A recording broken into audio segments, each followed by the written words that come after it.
Alrighty. Well, I don't know exactly what the issue with YouTube was, but for whatever reason, the system was not uh, showing up when I was going live, and the video is not working. So we're just going to redo it. So for those of you that stuck around and um, tried your best to kind of deal with what's going on, I appreciate it. Um, but like I said, apparently we are we are now live. Looks like we're live now. Let me make sure. Um, Looks like we are. So share out to um, whoever is in the wind. Share to your friends. I don't know what was going on exactly. I tried to use their new YouTube system to plan it out, and for whatever reason, it didn't save everything, and it wouldn't let you guys view it. So, all right, I'll wait about a minute or so more. I know it's a lot later than I originally wanted, but hopefully everyone is here. If you guys can do me a favor in the chat, you can just throw up and just say that you're here, just so I know it's working and that you guys are hearing me fine and the audio is okay. I'm just gonna go back to the older version of the YouTube situation. So do me a favor and go ahead and do that, please, and we will get going in just a second. All right, looks like we got quite a few. All right, um, apologize everybody for apparently having technical issues. I didn't know I had any problems, but apparently I did. So, all right, looks like we got a few in the chat. All right, so let's continue on and let me redo what I just spent about 45 minutes doing. All right, there is a little bit of a lag time between um, the video you see and me actually talking. So if you have a question for anything at all, throw it up in chat. Just realize it might be about 30 or so seconds after you put the question up from where you hear any semblance of an answer, because I won't, I'll still be talking is the point. So anyway, without further ado, let's look at the rise of fascism in Europe specifically, but there's some other places that it does kind of spread up. And we're going to be looking at fascism as it relates to specifically a concept with the Great Depression. So, um, the Great Depression is something that you've probably heard at least once or twice before. If you haven't, well, it's important for you to know that it exists. The Great Depression is the partly, at least, linked to the stock market crash in 1929, but its problems are going to be a lot worse than just a simple economic crash because of what it is going to lead to or allow for, I guess is a better way to say it. So before we jump too far into the weeds as to, all the ins and outs when it comes to economics and all that fun stuff, let's just really kind of take a minute and break down the term fascism and what that really refers to. Because you're going to hear a lot of things that say communism is a far left, meaning very liberal kind of workers of the world unite kind of philosophy, a la, say, Karl Marx and some of those individuals. Um, and you're going to hear fascism referred to by some as a far right or hyper authoritarian kind of thought process. And although you can say those things, it's not the cleanest way to describe them because, in a nutshell, fascism can exist on either side, and even parts of communism can exist on either side. I mean, we have the government of the USSR under Joseph Stalin was far from workers of the world unite and very much authoritarian. So just because a government is authoritarian does not mean it's on the right or the left of the political spectrum. It just means you have to kind of look a little deeper and kind of go from there. So, what is fascism? Well, it's a political movement, it's an ideology, and they start by doing the thing that is always going to be a problem for politics generally. They start to group people in this us versus them kind of grouping. And they are going to exhibit pieces of what we would look at today as racism or racist rhetoric, xenophobia. In a few areas, they even go so far as massive chauvinism. If you don't know what that is, that's effectively dealing with the anti-women voting kind of concept, or women in society, what the women in society's roles are. Um, and that's kind of where we start this train. And we have to go back to something I said long, long ago about what dictators or tyrants need to be able to be successful. And by successful, I mean take power. I don't mean that they're doing good things for anybody. I mean simply for them to achieve their goal of taking power. What do tyrants need to do? What do they have to have in order for that to occur? Well, a tyrant needs people to feel desperate. A dictator needs people to feel desperate, or at least to get them to have power. So why does that exist, and why is that important? Well, if in a nutshell, if you think about people, as I often do, of like why would people make such bad decisions, right? We look at individuals and go, why would that doesn't make any sense at all? Like, why would you ever think that, for instance, the Nazi Party was a good idea? Why would anybody vote for somebody as vile as Hitler, or vote for somebody as vile as Mussolini, or whatever the fascist ruler is that ends up taking over? And the simple answer would be because they didn't see that person for what they were at the time. That's the simplest answer. And then if you want to go one step further than that, it's because they look at it and think, what, at least I can try something. At least we're going to try something. I'm already hurting. I'm already doing all this stuff, and it's already so bad because of all of the other things. What else? Like, what can't this at least try something and see what happens? Kind of like it can only get better from here. It's so bad. How can this possibly be any worse? And then a few short years after these guys being power, they're like, oh, that's how it can get worse. And that's kind of where a lot of people are at. So our first major group that is going to be a fascist is going to be Benito Mussolini. Now, Mussolini is the Italian fascist, and he is going to be um, basically the example for all of the later fascist movements going forward. And he is going to gain power in the 20s and 30s, well, late 20s, just around the time of the Depression, and then leading into the 30s, to the point where he's going to be this figurehead that everyone's going to latch onto to the good old days. He is going to be talking about the old Roman Empire and saying, like, wouldn't it be great to be able to bring that back to be as respected as Rome used to be? We used to be the kings of the world, and now we're just here. Wouldn't it be nice to be the guys in charge of the world once again?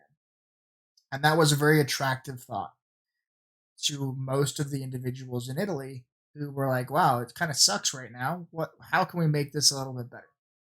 So let's look at this and think, why would they be willing to do this? And what other things are going on, and why is it so bad? Well, we're going to set Italy off to the side for a second. We're going to talk about the end of World War One. What happens at the end of World War One? Well, we have a peace treaty that's signed, that's forced upon Germany, and Germany is going to be um, basically forced to take the blame for the war. They're going to be forced to pay economic reparations to most notably France and England for the war. And Italy's not going to really get a whole lot of love in this treaty as far as what they get out of it. And they were promised a lot by France and England. And at the end of the day, France and England didn't really do too much for them. And they look at that as kind of slap in the face. They switched sides. They were fighting on the side of the Allies for the back half of the war. And they felt like they deserved more than what they got. And they were promised more than what they got. So they feel a little betrayed by their two allies, in that of France and England. So they already have a little bit of a chip on their shoulder from the fact that they fought the war and the war didn't go too well, and at least not for them. And the economic ramifications after the fact, they're like, all right, something's going on here. And then we see what happens with the Depression shortly after the war, about 10 years after the war. For the entire 1920s, excuse me, the entire 1920s, you have an absolute gangbuster economy. You have people that are just having the time of their lives. We even have a term for this in the United States called the Roaring Twenties. Like, this is a time of everybody's super excited, super happy. And then we go to 1929. And if you're not familiar with what happens in 1929, 1929 is the time of the stock market crash. And the stock market is the main metric for how countries were investing in other countries, how companies were kind of doing business at the time, and they still do it to this day. I made a little bit of a connection last week with some of the stuff that's going on currently with the coronavirus and the depression. You should check out that video from last week. But we have the depression hit, and in 1929, you had a lot of people who were thought the world was over. We had stock market individuals that were jumping out of buildings. They thought that uh, their entire lives were done because of the initial crash, and everyone lost their homes, and everyone lost a lot of people lost their homes. A lot of people lost every ounce of net worth of money and whatnot that they had. And in Germany, something else happens. You got to remember that this is a time where banks were still kind of not new, but you didn't always put all of your money in a bank. Sometimes you just had a safe at home and you just stacked up cash uh, like you were some crazy crime criminal or criminal going on, like a mobster. Uh, that we would think of today in some like crazy crime action drama or something like that. Well, you had people that were holding up, especially in Germany. They would save all their lives for money, and they would keep the money in a safe. And then what happens with Germany specifically is they start printing money like crazy to pay this debt that they owe um, France and England, and it devalues their equivalent of the dollar. It devalues what's called the Deutschmark um, so much that the paper isn't even the paper is more expensive than the actual bill itself.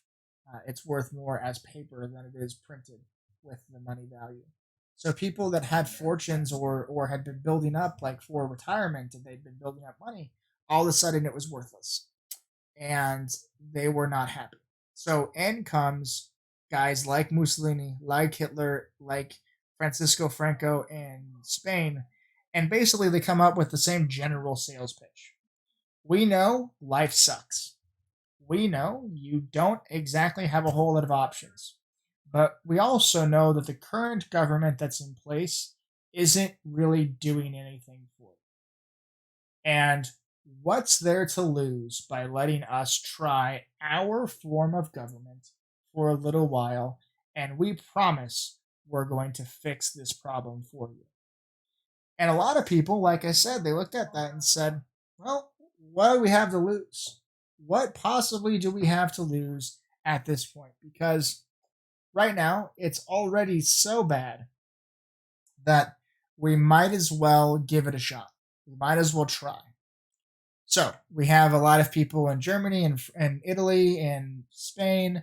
They're going to be talking about how they're going to deal with this going forward. And each of these dictator fascist leader states that I just mentioned, that is Italy, Germany, and Spain, each one of them, they do the exact same thing almost at the same equivalent time.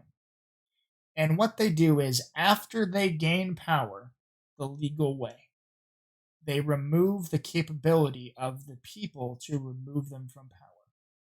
So, what I mean by that is, once Mussolini gets to the point where he is the supreme ruler or authority of Italy, he removes the ability to hold elections. So they can't remove him from power. Once his group takes power, they slowly weed certain people out of the government. They slowly take more and more and more. And then before too long, they remove the mechanism in place for the people to remove them, even if they wanted to. Same thing with Germany. Same thing with Spain. And then partly same thing with Japan. So we have this big issue of what do you do when your country has been taken over and all of the people are like, well, this is pretty bad. Or at least a good portion of the population is, this is pretty bad. And there's not a whole lot left they can do. And they worry more about keeping their family safe than they do about what's going to happen to their neighbors down the street or whatever ethnic group they feel is going to be persecuted down the line. Mainly in the name of fascism, we're looking at Jews for Germany. Oddly enough, women and Jews in Italy. Uh, Women are very much oppressed in Italy during this time period. And it's going back to this idea of what is um, the role of women in society. So that's kind of what we see, this rise of these particular leaders. Now, to be a dictator, you don't have to be a fascist. To be a fascist, you generally have to be a dictator in some way. At least all the ones that we've seen have been that way. And it's important to also note what they do, because they don't necessarily lie. And they do in a lot of ways, maybe, depending on your outlook, but they don't necessarily lie. And what do I mean by not necessarily lying? We see this with politics all the time, and you'll see this whenever you look at the news, especially going into a presidential election. President or someone who wants to be president says, I'm going to do this one thing, right? And it's a good talking point. Everyone likes that idea, or at least a lot of people think that's pretty good. And then he goes, all right, well, I'm going to do this one thing. And then they elect him as president. And then 4 years go by. And then re-election hits. And he goes, hey, I know I said I was going to do that one thing. And I really mean it this time. I'm going to do that one thing. But I just wasn't able to get it done in my first 4 years. But if you give me 4 more, I got you, fam. We're going to make this work. And that's kind of the same general mindset that the fascist leaders used. They gave people some stuff that they wanted, but they didn't give them everything that they wanted. Even though they said, hey, I'm going to get all this stuff fixed, I'm going to help you out. And they do, in some cases, early on, help people the way they say they were going to help people. But it's not always going to be that way. And that's the problem, is that people are going to, they're going to start to be, um, they're going to start to have issues where they aren't going to know that they're in really deep water until it's too late. And that's really the biggest issue, is they don't know how bad it's about to be because they aren't paying attention to what's actually happening. And that's when we start to see massive problems kind of come out. All right, so before we get too far into the weeds here, I know it's going to take a minute for you guys to actually hear this part, but I'd like to open it up to any questions. I'm going to throw something up in the chat just to kind of see if there's anything at all.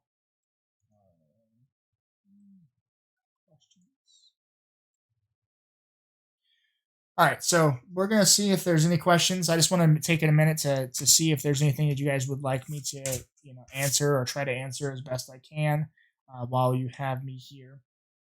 Remember, we're gonna do a live stream today.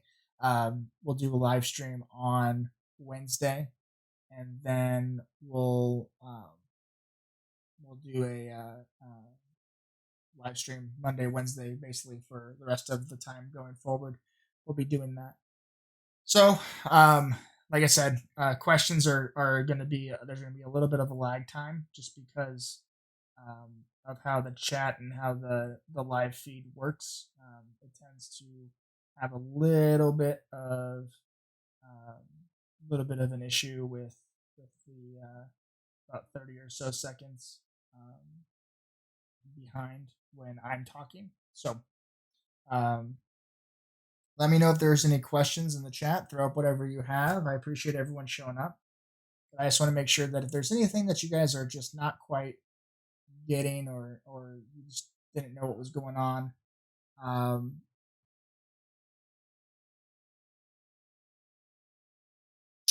all right, good question. The question came about when will the test over this stuff be? Technically, the answer is you will not have a full on test. So I'm sure a lot of you are super excited about this right here. There will not be tests in the same way that you guys have had them before. Your tests, as it were, are going to be linked to the questions week to week.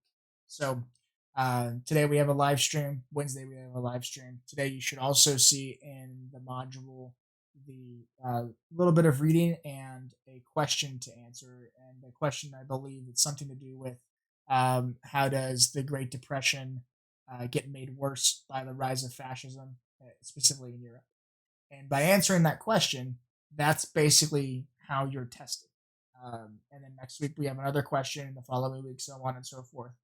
And that's how we're kind of working through the standards that we have left with Rio Salato and whatnot. So that's kind of how we're doing it. So just make sure you pay attention to our weekly plan, and as opposed to a multiple choice test. Think of it as kind of like breaking it up into 4 pieces, and you guys are doing pieces at a time, just as a paragraph. Effective, if that makes sense. Any other questions?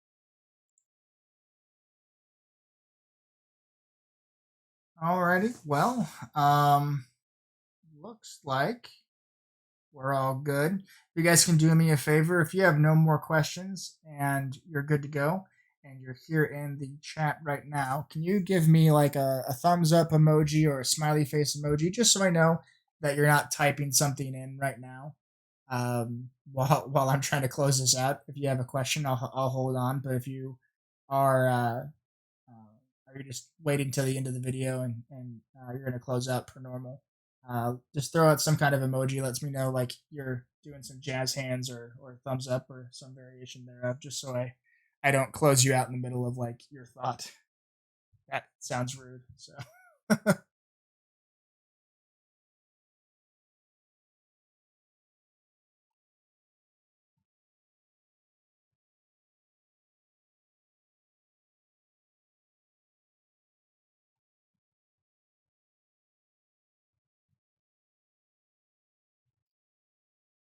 alrighty. One, two, three, four, five, six, seven, all right, I will keep it open for another 60 or so seconds. So if you're writing a question or you're thinking about writing a question, just kind of say hold up real quick. Okay, there we go. I figured I'd wait. This doesn't really have to. Why did they choose Jews to blame? This is a really, really interesting question. Um, I am going to get more into this as the weeks go on. but partly because of what's the best way to say this? So Hitler needed an enemy. He needed an enemy for the Nazi Party to latch onto, uh, and uh, the enemy he chose um, is the Jewish population, and it's partly because he's going to latch on to a hyper Christian narrative. And I don't mean Christianity in the way you would probably think of Christianity or that we would think of in the modern day with Christianity, but he's going to ultimately use some information and he's going to blame the Jews for that particular display. And what he's going to say is effectively that the Christian perspective and some other things that he's going to warp and use to convert people to his cause about what things should be and how they should be.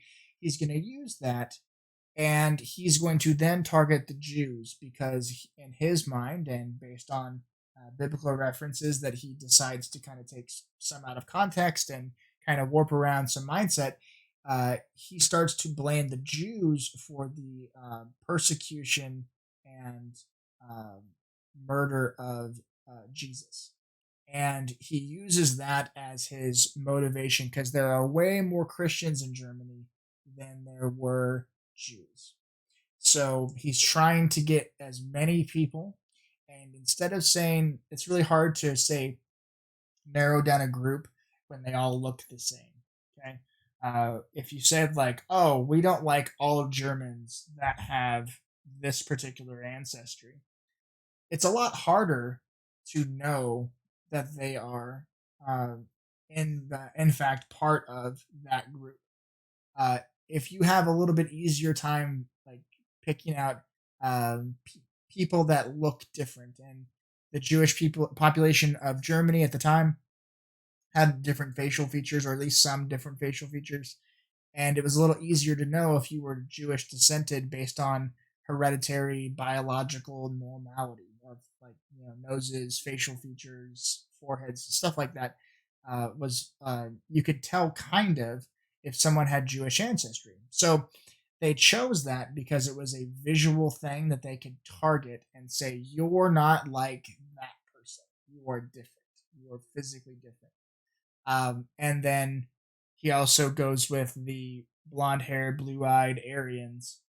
That's kind of his perfect, or what they call the master race in Nazi Germany. So it's an interesting thing because Hitler, if you look at him, is neither blonde haired, blue eyed, nor is he a full blown German. He's Austrian and he's Jewish, which is really kind of bizarre because, when a guy says that the Jews are bad and he, in fact, himself has some Jewish ancestry on his mother's side, it's kind of weird. Um, but we'll get more into this specific issue when we get further along because this is going to pop back up a couple of times as to not just with the Jews but other groups as well. I hope that answers your question. If it doesn't, let me know.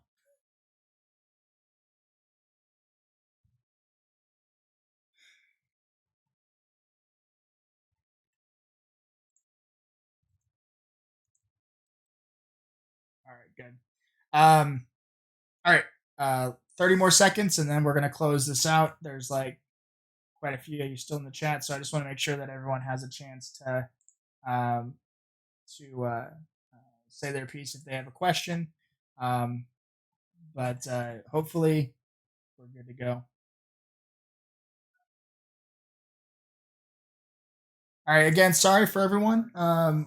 That makes hopefully that makes more sense. But I'm going to be uh, doing my best on the live streams. I don't know what exactly the issue was. I'm going to play around with uh, YouTube. They're changing the way they do live streams, and they want us to use this new version of their YouTube studio. So I don't know what the issue was when I started using the new version versus the old version. But I will do my best to not have the same problem on Wednesday, and I might have to play around with it over the weekend to make sure it's going all right. Anyway, I do hope everyone has a wonderful day. If you have any questions for me, remember you have Zoom times to kind of come out and see me if you have questions. Again, those are optional, not mandatory, um, but they are available for you to ask any questions. I will have another live stream on Wednesday. I will actually start it though at 1:45 as opposed to like 2:15 or whenever I was able to get it done today because of all this. So thank you again for coming out, and I appreciate everybody, and I will talk to you soon.